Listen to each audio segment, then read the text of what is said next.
ମନର ଆବେଗ, ମନର ଭାବ, ମନର ଅକୁହା କଥା କେବଳ ଜଣେ ବନ୍ଧୁ ଅଥବା ବାନ୍ଧବୀ ଆଗରେ କହି ହୁଏ। ଜୀବନରେ ଯଦି ଜଣେ ଭଲ ବନ୍ଧୁ ନଥିବେ ତାହେଲେ ଭାବନ୍ତୁ ତ ଜୀବନ କ'ଣ ଶାନ୍ତିରେ ବିତେଇ ହେବ? ବୟସ ବଢ଼ିବା ସହିତ ବନ୍ଧୁମାନେ ବଢ଼ନ୍ତି, କିନ୍ତୁ କିଛି ଲୋକ କୁହନ୍ତି କି ସେ ଭଲ ପିଲା ନୁହେଁ, କାହିଁ ତା ସହିତ ସାଙ୍ଗ ହେଉଛୁ, କ'ଣ ଖରାପ କଥା ଶିଖିବାକୁ? ମୁଁ ବୁଝିପାରେନି ଭଲ ବନ୍ଧୁ ଓ ଖରାପ ବନ୍ଧୁର ସଂଜ୍ଞା କ'ଣ। ମୁଁ ଆଜି ମୋ ଜୀବନରେ କିଛି କଥା କହିବାକୁ ଚାହୁଁଛି। ମୁଁ ବିନୋଦ, ବାପା ମାଙ୍କର ଗୋଟେ ବୋଲି ପୁଅ।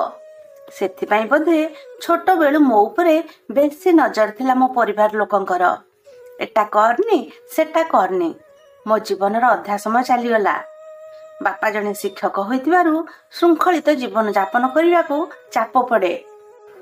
ମୁଁ ଯେତେବେଳେ ଏ ଦୁନିଆକୁ ଜାଣିଲି ଓ ଏକା ରହିବାକୁ ଲାଗିଲି, ମୋତେ ଅନୁଭବ ହେଲା କି ମୋ ଆଖି ସାମ୍ନାରେ ଆଉ ଗୋଟେ ଦୁନିଆ ଲୁଚାଇ ରଖାଯାଇଛି। ମୋର ଇଚ୍ଛା ହେଲା ସେ ଦୁନିଆରେ ପାଦ ଥାପିବାକୁ, ଯାହାକୁ ଯୁବ ସମାଜ ରଙ୍ଗୀନ ଦୁନିଆ କୁହେ, କିନ୍ତୁ ଅନ୍ୟମାନଙ୍କ ପାଇଁ ଅସାମାଜିକ ଜୀବନ ଚର୍ଚ୍ଚା। ରଙ୍ଗୀନ ଦୁନିଆରେ ପାଦ ଥାପିବା ପରେ ମୋର ଅନେକ ବନ୍ଧୁ ବନି ଯାଇଥିଲେ, ଯିଏ ନିଜ ଟଙ୍କାରେ ମୋତେ ବିଭିନ୍ନ ନିଶା ଖାଇବା ଶିଖାଇଥିଲେ। ମୁଁ ଭାବୁଥିଲି କି ଏପରି ସାଙ୍ଗ ବୋଧେ ଆଉ କାହାର ଥିବେ କି ନାହିଁ। ଠିକ୍ ଓଲଟା ପଟରେ ମୋ କଲେଜ ସାଙ୍ଗ ଥିଲା ବିକାଶ। ନିହାତି ଗରିବ ଘର ପିଲା, ଲାଗେ ଗରିବ ଭିତରେ ରହି ରହି ମନଟା ସେମିତି ହୋଇଯାଇଛି। ନା ବାହାରର ଚାକଚକ୍ୟ ଜୀବନ ପ୍ରତି ଲାଳସା ଅଛି, ନା ତାକୁ ନେଇ ବଞ୍ଚିବାର ଇଚ୍ଛା।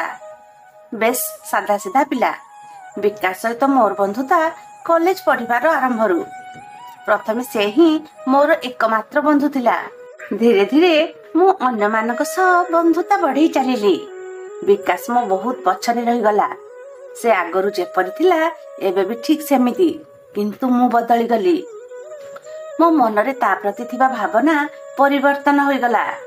ମୋର ନୂଆ ସାଙ୍ଗମାନଙ୍କ ସହ ସମୟ କାଟିବାରେ ଯାଉଥିଲା। ସେଦିନ ବିକାଶ ମୋ ରୁମକୁ ଆସିଥିଲା। ମୁଁ ଅଚେତ ଅବସ୍ଥାରେ ପଡ଼ିଥାଏ। ବିଗତ ରାତିରେ ପାର୍ଟି କରି ଏପରି ଅବସ୍ଥା ମୋର। ସମୟ ଦିନ 12ଟା ହେଲାଣି। ବିକାଶ ମୋତେ ଉଠାଇ ଭଲକି ଗାଧୋଇ ଦେଇଥିଲା। ମୋ ଘର ଚଟାଣରେ ଗଡ଼ୁଥିବା ସେ ମଦ ବୋଟଲ ଗୁଡ଼ିକୁ ନେଇ ବାହାରେ ଫୋପାଡ଼ିଥିଲା। ମୁଁ ସବୁ ଦେଖୁଥାଏ। ତାକୁ ଆସିବାର କାରଣ ପଚାରିଲି। ବେଶ ଗୋଟେ କାମ କରିବା ଭଳି ଉତ୍ତର ଦେଲା। ତତେ ଦେଖିବାକୁ ଆସିଥିଲି। 2 ଦିନ ହେଲା କଲେଜ ଯାଇନୁ। ପଢ଼ାପଢ଼ି କଥା ଛାଡ଼, ତ ନିଜକୁ ଥରେ ଦେଖିଲୁଣି? କ'ଣ ମିଳୁଛି ତତେ? ମଉସା ଫୋନ କରିଥିଲେ, ସନ୍ଧ୍ୟାରେ ଆସି ପହଞ୍ଚିବେ। ଭାବିଥିଲି ଆସି ଦେଖନ୍ତୁ ନିଜ ପୁଅ କିପରି ପାଠ ପଢ଼ୁଛି, କିନ୍ତୁ ଭଲ ଲାଗିଲାନି। ସେ ଜଣେ ଶିକ୍ଷକ, ଅନ୍ୟ ପିଲାମାନଙ୍କୁ ମଣିଷ କଲେ, କିନ୍ତୁ ନିଜ ପିଲାକୁ ଏପରି ଅମଣିଷ ହେବା ଦେଖି ନିଜକୁ କ୍ଷମା କରିପାରିବେ ତ? କେବଳ ତାଙ୍କରି ପାଇଁ ମୁଁ ବ୍ୟସ୍ତ। ମୋ ଧୈର୍ଯ୍ୟର ବନ୍ଧ ଭାଙ୍ଗି ସାରିଥିଲା। ବିକାଶ ମୋତେ ଅବିବେକୀ ଭଳି ଲାଗୁଥିଲା।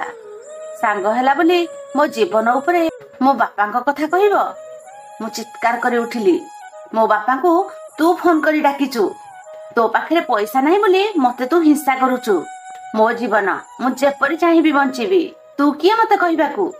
ସେଦିନ ମୋ ପାଟିକୁ ଯାହା ଆସିଥିଲା ମୁଁ କହିଥିଲି ବିକାଶକୁ। ଏପରିକି ଧକ୍କା ଦେଇ ରୁମର ବାହାରେ ଛାଡ଼ି ଦେଇଥିଲି। ବିକାଶ ଆଖିରେ ସେଦିନ ମୁଁ ଲୁହ ଜକେଇ ଆସିବା ଦେଖିଥିଲି। ମୋ ମନ କିନ୍ତୁ ତରଳି ନଥିଲା, କାରଣ ମୋ ଆଖିରେ କଳା ରଙ୍ଗର ପଟି ନିଜେ ବାନ୍ଧି ଦେଇଥିଲି। ବାପା ସନ୍ଧ୍ୟାରେ ଆସି ପହଞ୍ଚିଥିଲେ। ଲାଗିଲା ବାପା ଯେପରି ମୋ ବିଷୟରେ ସବୁ କିଛି ଜାଣି ସାରିଥିଲେ। ବହୁତ ଗୁମସୁମ ଭାବରେ ଗୋଟେ ଚୌକି ଉପରେ ବସି ରହିଥିଲେ। ବାପାଙ୍କ ଅବସ୍ଥା ଦେଖିବା ପରେ ବିକାଶ ଉପରେ ଆହୁରି ଜୋରରେ ରାଗ ଆସୁଥିଲା। ଭାବୁଥିଲି କି ସବୁ ଦୋଷ ତାର, ସେହି ବାପାଙ୍କୁ ସବୁ କହିଥିବ। ବାପାଙ୍କ ଅବସ୍ଥା ପାଇଁ ସେ ହିଁ ଦାୟୀ। କିନ୍ତୁ ଥରେ ମାତ୍ର ମୁଁ ନିଜକୁ ଦେଖିବାକୁ ଚାହିଁ ନଥିଲି, କାରଣ ଭାବୁଥିଲି ମୁଁ ଯାହା କରୁଛି କିଛି ଭୁଲ ନାହିଁ।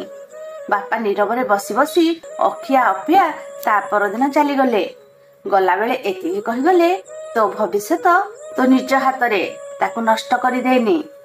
ଯେଉଁ ଲୋକର କଥା ଖରାପ ଲାଗେ ସେ ହିଁ ତୁମର ପ୍ରକୃତ ଶୁଭାକାଂକ୍ଷୀ। ଚିହ୍ନିବାକୁ ଚେଷ୍ଟା କର କେଉଁଟା ଠିକ କେଉଁଟା ଭୁଲ। ବାପା ଚାଲିଗଲେ, କିନ୍ତୁ ବାପାଙ୍କ କଥା ଗୁଡ଼ା ମୋର ଏ କାନରେ ପଶି ସେ କାନରେ ବାହାରିଗଲା। ମୋ ସ୍ୱଭାବରେ ନା କିଛି ପରିବର୍ତ୍ତନ ଥିଲା, ନା ମୋ ଭିତରେ କିଛି ଫରକ ଜଣା ପଡୁଥିଲା।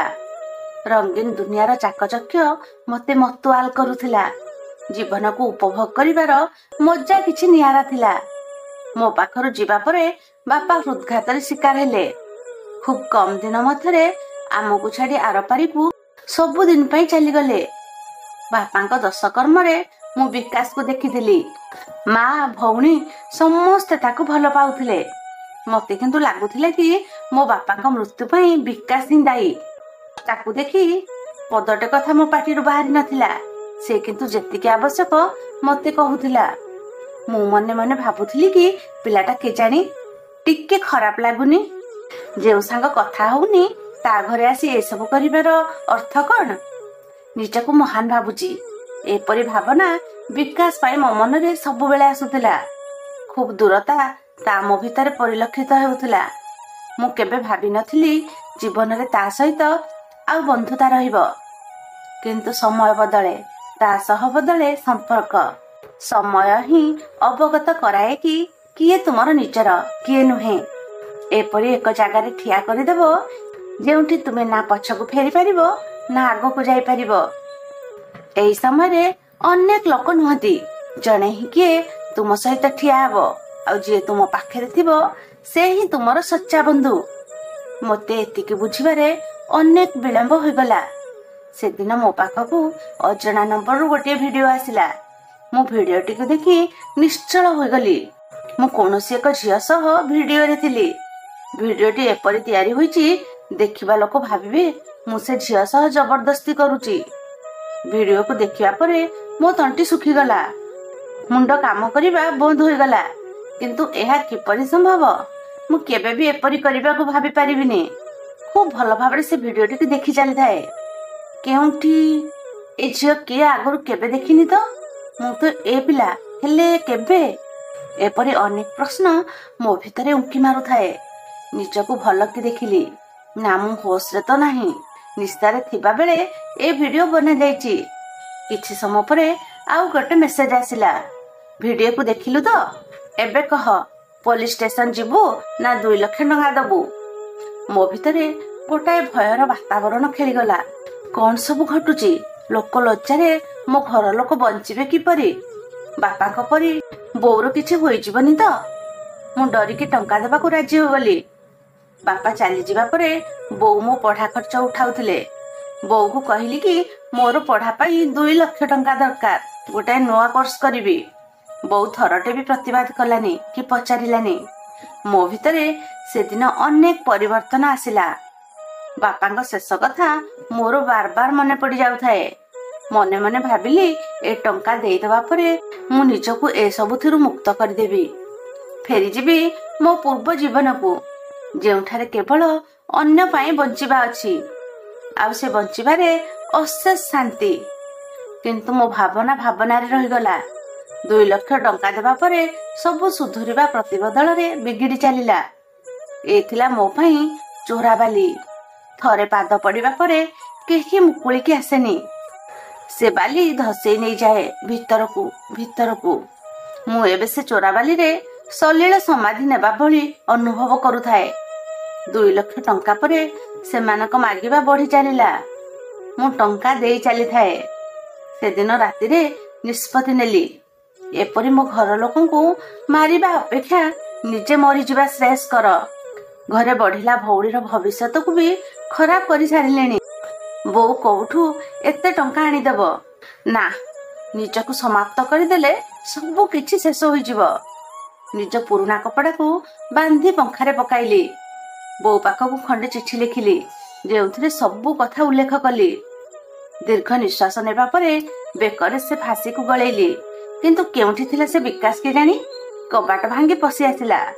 ମତେ ତଳକୁ ଆଣି ମୋ ଗାଲରେ ଶକ୍ତ ଚାପୁଡାଟେ ପକାଇଲା। କୁଣ୍ଢାଇ ଧରିଲା ମତେ। ଆଜି ବି ତା ଆଖି ଲୁହକୁ ମୁଁ ସ୍ପଷ୍ଟ ଦେଖି ପାରୁଥାଏ। ସେ ପାଗଳ ଭଳି ହେଉଥାଏ। ତା ବନ୍ଧୁତାକୁ ମୁଁ ଅନୁଭବ କରୁଥିଲି। ମୋ ଛାତି କୋରି ହୋଇଯାଉଥିଲା। ମୁଁ ତାକୁ ଧରି ଛୋଟ ପିଲା ଭଳି କାନ୍ଦୁଥିଲି। ସେ କୋଳେଇ ନେଇ ଯାଇଥିଲା, ଠିକ୍ ଯେପରି ଜଣେ ବାପା ଅଥବା ବଡ ଭାଇ ପରି। ତା ଭିତରେ ବାପା, ଭାଇ, ବନ୍ଧୁ ସମସ୍ତଙ୍କୁ ଦେଖି ପାରୁଥିଲି। ସେ ଜାଣିବାକୁ ଚାହୁଁଥିଲେ କି କଣ ପାଇଁ ମୁଁ ଏସବୁ କରୁଛି। ମୁଁ ତାକୁ ସେ ଭିଡିଓ ଦେଖାଇଲି। ସେ ସବୁ ବୁଝିପାରିଲା। ଆଶ୍ୱାସନା ଦେଲା ଯେ ସବୁ ଠିକ ହୋଇଯିବ। ବିକାଶ କିଛି ଦିନ ହେବ ମୋ ଉପରେ ନଜର ରଖୁଥିଲା। ଆମ ଘରୁ ତା ପାଖକୁ ଫୋନ ଆସୁଥିଲା। ସେ ଜାଣିଥିଲେ କି ମୁଁ ନିଶ୍ଚିତ ଭାବରେ ଗୋଟେ ବଡ଼ ସମସ୍ୟାରେ ପଡ଼ିଛି। ମୋ ଉପରେ ରୀତିମତ ଦୃଷ୍ଟି ରଖୁଥିବା ବନ୍ଧୁ କେମିତି ଜାଣିପାରିବନି ମୁଁ ମରିବାକୁ ଯାଉଛି। ସେଦିନ ବୁଝିଥିଲି ସଚ୍ଚା ବନ୍ଧୁ କାହାକୁ କୁହନ୍ତି। ବିକାଶ ପରି ବନ୍ଧୁ ଯେ ଭାଗ୍ୟରେ ଥିଲେ ମିଳେ, ସେ କଥା ବୁଝିବାକୁ ଅନେକ ବିଳମ୍ବ କରିଦେଲି।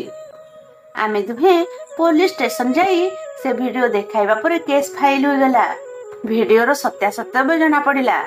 ମୁଁ ନିଶାରେ ଥିବା ବେଳେ ଏ ଭିଡିଓକୁ ତିଆରି କରାଯାଇଛି ଓ ଏହାକୁ ଏଡିଟିଂ କରି ଝିଅ ସହିତ ଯୋଡ଼ା ଯାଇଛି। ଏ କେସ୍ ସହ ଯୋଡ଼ା ଅନେକ ପିଲାଙ୍କୁ ପୋଲିସ ଆରେଷ୍ଟ କଲା। ମୁଁ ଯାହାକୁ ବନ୍ଧୁ ଭାବୁଥିଲି ସେ ଭିଡିଓ ତିଆରି କରିବାରେ ଅନେକ ହାତ ଥିଲା। ମୁଁ ବିକାଶ ଆଖି ସହିତ ଆଖି ମିଶାଇ ପାରୁନଥାଏ। ସମ୍ପୂର୍ଣ୍ଣ ଭାବରେ ମୁଁ ବଦଳିଗଲି। ବନ୍ଧୁର ପରିଭାଷା ମୋ ପାଇଁ ବଦଳି ଯାଇଥିଲା। ମୁଁ ନିଜକୁ ମହାନ ଭାବୁଥିଲି, ବିବେକ ମୋ ବନ୍ଧୁ ବୋଲି।